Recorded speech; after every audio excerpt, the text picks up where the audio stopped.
School விட்டு வர்றப்ப உங்ககிட்ட என்ன ஜாதின்னு கேட்டால் நீ சொல்லிடாத அப்படின்னு எங்கள் அப்பா சொல்லியிருக்காரு. ஆஹா, நல்ல அப்பா, ஜாதியை வந்து ஒழிக்கிறதுக்காண்டி சொல்கிறாரு அப்படின்னு நினைக்கிறீங்க. அது கிடையாது. ஜாதி பேரை சொன்னால் அப்போ வெட்டி கொண்டுருவாங்க. அப்போ ஒரு நாள் வந்து ஸ்கூலில் பிள்ளைங்களே இல்லாத மாதிரி லைட் எல்லாமே ஆஃப் பண்ணி ஸ்கூலில் நடுவில் எல்லா பிள்ளைங்களையும் உட்கார வச்சு மூச்சே விடக்கூடாது, எதுவும் பேசாதீங்கன்னு சொல்லி அமைதியாக உட்கார வச்சுருந்தாங்க. எல்லா லைட்டு, எலக்ட்ரிசிட்டி எல்லாமே ஆஃப் பண்ணி. வெளியில் பார்த்தீங்கன்னா அந்த ஓட்ட வழியாக தெரியுது, கட்டையை தூக்கிட்டு ஓடுறாங்க 10 பேர், கல்லை தூக்கி ஹாஸ்பிட்டல் மேலே எறிகிறாங்க. இதெல்லாம் வந்து நான் கண்ணால் பார்க்குறேன், பம்பாய் படத்தில் பார்க்குற மாதிரி அப்படியே இருக்குது. ஏன் அப்படின்னா ஜாதி பிரச்சனை அப்போ நடக்குது. அப்போ 7 பேர் அந்த டைமில் கொண்டுட்டாங்க, வெளியில் கொண்டுட்டாங்க. நாங்கள் ஸ்கூலுக்குள்ளே இருக்கோம். 7 பேரில் ஒருத்தரோட தலையை வெட்டி கிணத்துக்குள்ளே தூக்கி போட்டாங்க. இந்த பிரச்சனை அப்போ நடந்துக்கிட்டு இருக்குது. இது எப்போனா 1997. இன்றைக்கி 2025. என்ன மாறிச்சு? ஒன்றும் மாறல. அந்த 7 பேரை கொன்னதில் வந்து மொத்தம் 17 பேருக்கு வந்து ஆயுள் தண்டனை கிடச்சிச்சு. ஒருத்தர் உள்ளேயே வந்து வயசாகி இறந்து போயிட்டார்.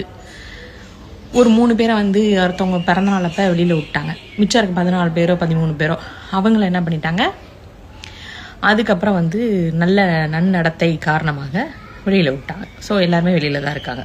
இன்னொன்று தமன்னா படம் பார்த்துருப்பீங்க. 3 பொண்ணுங்களை வந்து பஸ்ஸுக்குள்ளே வச்சு எரிச்சிருப்பாங்க.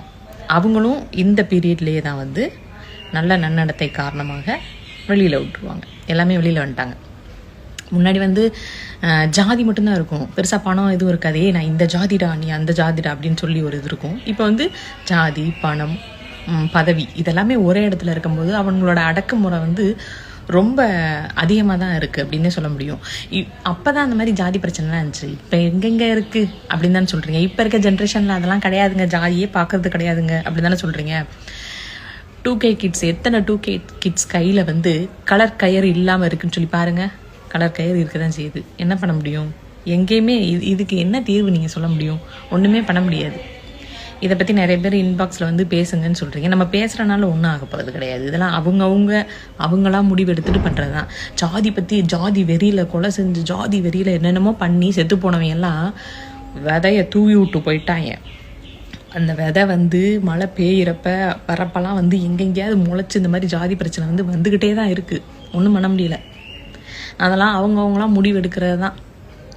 இன்னும் என் கண்ணு முன்னாடி அந்த பிரச்சனை நடக்கும்போதெல்லாம் நிறைய பேர் வந்து நிறைய வீட்டில், தெருக்குள்ளே இருக்க வீட்டிலலாம் ஒளிஞ்சுக்கிட்டு சொட்ட ரத்தம்லாம் வடிஞ்சு பயந்து இருந்தாங்க, வெளியில் வந்தால் கொன்றுவாங்க அப்படின்ட்டு. இப்போ 2025 இன்னும் அப்படித்தான் இருக்குது.